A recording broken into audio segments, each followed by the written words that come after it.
এব্রাহামিক রিলিজনস তিনটি আছে, Judaism, Christianity আর ইসলাম। এই তিনটে ধর্মই এসেছে অরিজিনালি মিডল ইস্ট থেকে। এর মধ্যে জুডাইজম আসে ভারতবর্ষে প্রথম ইহুদিরা ভারতবর্ষে আসেন যিশুর জন্মের 500 বছর আগে। আর প্রথম ইহুদি যিনি কলকাতায় এসে সেটেল করেন তার নাম শালোম কোহেন, যিনি কলকাতায় এসে পৌঁছন 1798 সালে। জন্ম 1762 সালে সিরিয়ার অ্যালেপোতে। এবার যে কোনো নতুন সম্প্রদায় যখন একটি জায়গায় এসে পৌঁছয় তাদের দুটি জিনিসের প্রয়োজন হয়।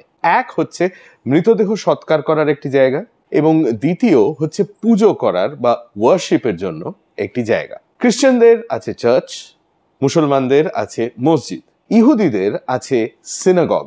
কলকাতায় একসময় 5টা সিনাগগ ছিল, এখনো তার মধ্যে 3টি বাকি আছে, আর তার মধ্যে সব থেকে বড়টি হচ্ছে মাগেন ডেভিড সিনাগগ।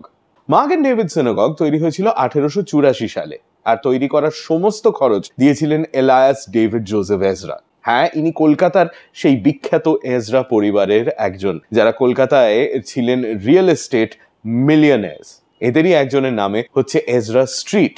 এবার আমি একটা কাজ করি, আমি একটু মুখ বন্ধ করি আর আপনাকে জাস্ট মাগেন ডেভিড সিনাগগের ইন্টেরিয়ার্স গুলো দেখাই।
তাক লাগিয়ে দেওয়ার মতো না, এই মাগেন ডেভিড সিনাগগকে আজও বলা হয় the grandest synagogue in the east.